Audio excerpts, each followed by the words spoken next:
From time to time we show you some amazing races from the biggest drone racing leagues across the globe.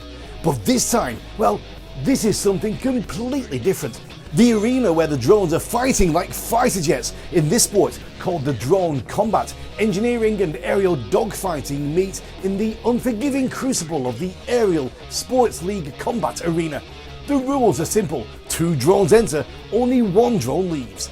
What happens in between is a glutton of robot destruction and frantic repairs as human and machine join forces in the ultimate drone smack. Yeah, it looks so amazing, and I guess this is the safest way to fight against each other. Fair competition and no war.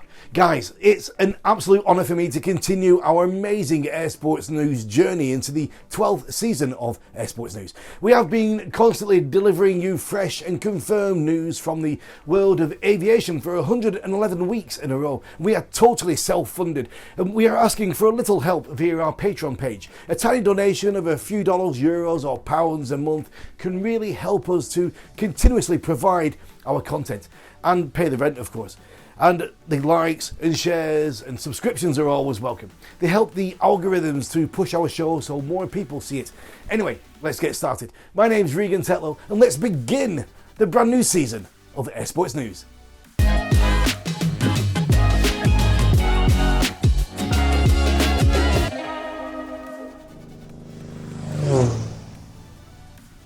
Three women and 37 men are competing right now in one of the biggest paragliding events in Guatemala. They will fly there until the 28th of May.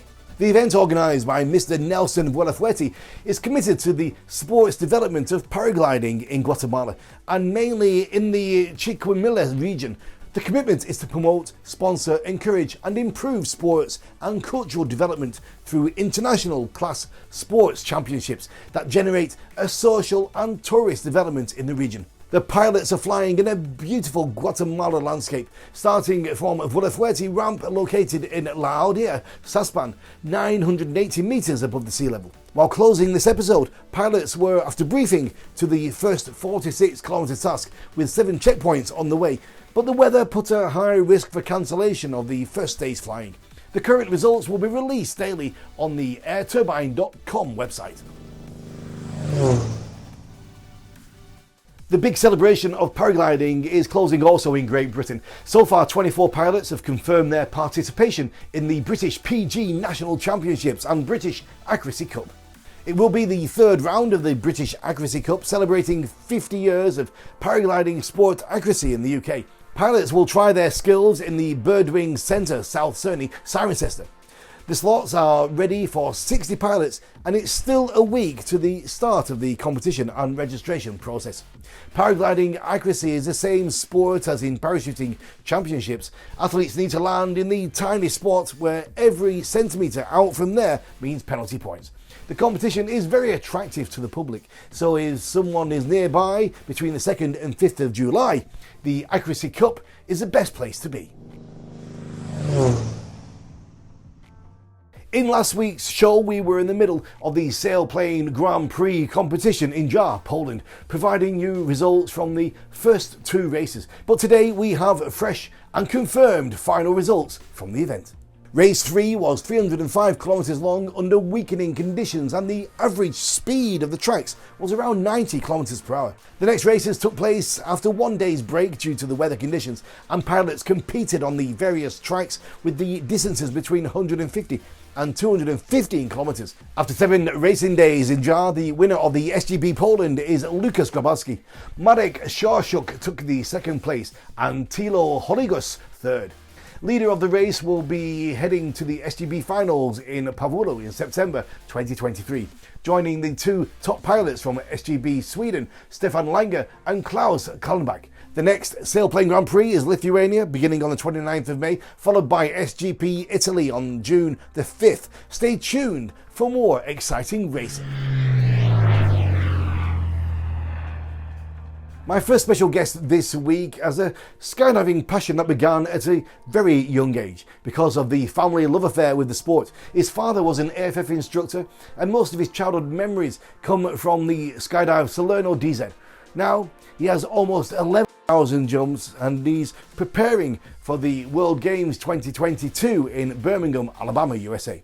Let's chat a little bit with my good friend Armando Fataruso. So, Armando, we're going to see each other. We're going to see each other in, 4 weeks? Yes. Less than a month, actually. Kind of. Yes, very soon, man. It was 50 days, wasn't it? One day last week or something.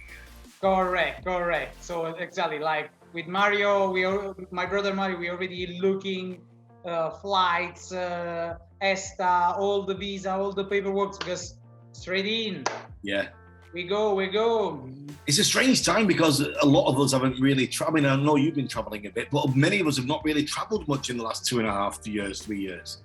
Correct. Like I have to say, in the last 2 years, I've been lucky to travel not for training, but to compete, because some events were still on. I just came back from a week of training in France with my brother and the French team. Yes. And that's why we are all excited and start to push hard for being... So who was there? Cedric, Nick Kodiak, Kevin, Sushi, Nick Gallo, Nico Kodiak. There is a new entry in the French team. And honestly, weather-ish, we were south of Paris, man, incredible hot, eh? Yeah. Incredible hot. Half of this sun is thanks these weeks.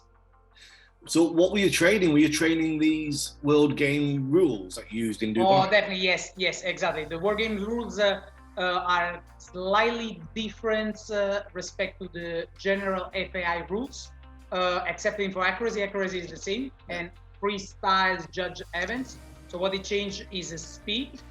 We still have to perform a car, but with less degrees. So in theory, it seems easy, but there is a water touch before the entry gate. So usually all the performers, all the swoopers aim for the highest point of the entry gate in order to achieve the maximum speed. On speed. But this time, exactly. But this time we need to be lower, do the water touch before the gate. The Airsports Promotion YouTube channel is the place where you can find the full-length interview with Armando, and by clicking the notification bell there you can always be updated with the latest content. And you can also become a patron of this program. Check out the details in the description below. It's easy and it really helps us a lot. Thank you.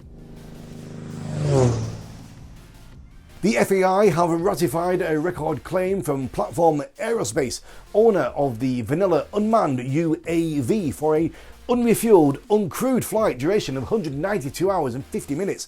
The Vanilla UAE aircraft launched for the record flight last year, having flown 19,634 kilometers over Edwards Air Force Base, California, USA. After more than a week in the air, making the eventual call to land was still a tough decision, said Dan Edwards, the test flight director of this project.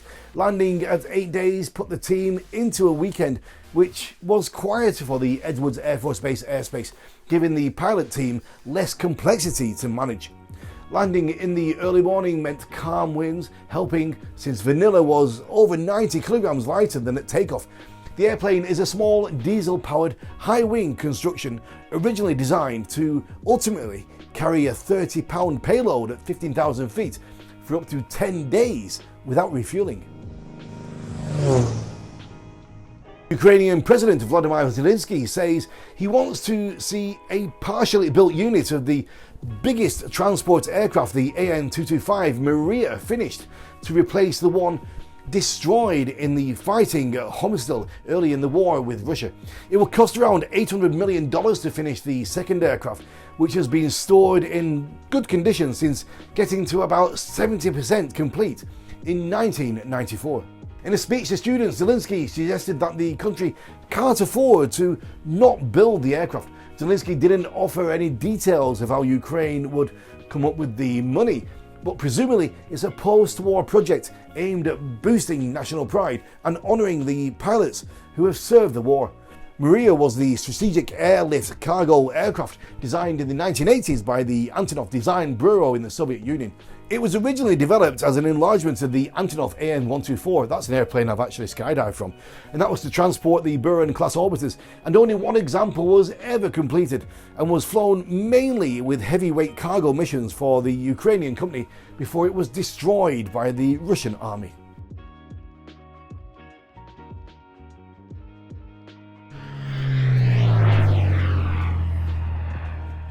My second special guest this week is currently a full-time videographer and coach at Skydive Paraclete XP Rayford. She grew up in Massachusetts and Southern California, and now she has over 6,000 skydives and is part of the US Canopy Piloting team and will be competing at the World Games this summer in Alabama. Let's catch up with Robin Jangle.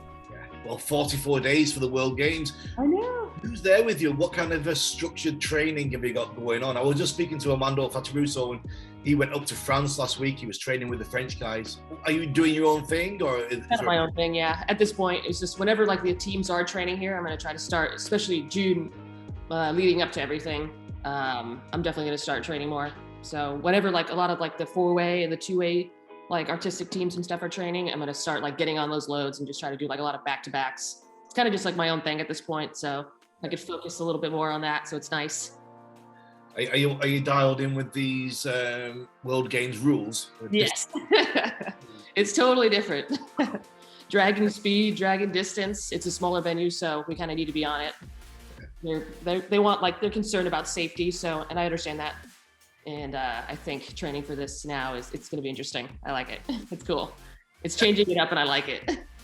The full-length interview with Robin is now available on the Air Sports Promotion YouTube channel, and this is now the biggest ever Air Sports athlete interview platform in the world.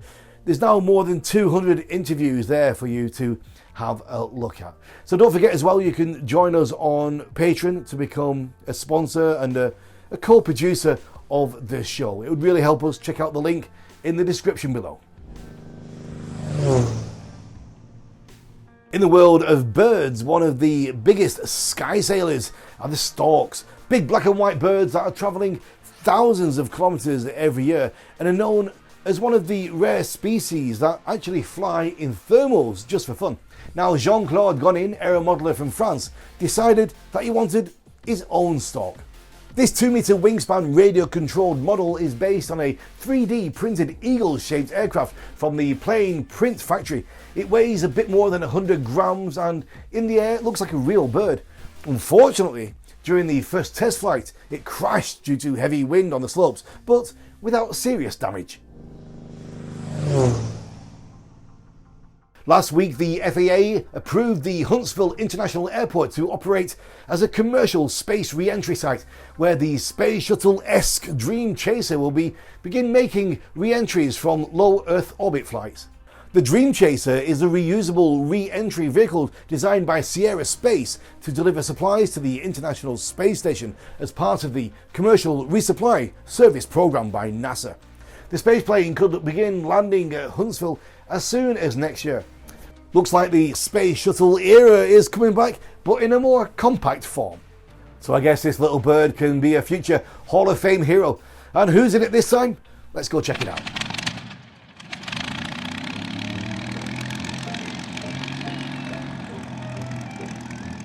On the 18th of May 1966, Sheila Scott departed London Heathrow Airport on the first solo around-the-world flight by a British subject. The longest distance solo flight and only the third around-the-world flight by a woman. Her airplane was a 1966 Piper PA-24260 Comanche B. On the 21st of May 1927, after a flight of 33 hours, 30 minutes and 30 seconds from New York, United States, Charles Lindbergh landed his Spirit of St. Louis at Le Bourget Aerodrome, Paris, France. He is the first pilot to fly solo non-stop across the Atlantic Ocean. On the 21st of May 1949, Hubert Dale Gaddis flew a prototype Sikorsky S-52-1 helicopter to an FAI world record for altitude without payload of 6,468 meters over Bridgeport, Connecticut.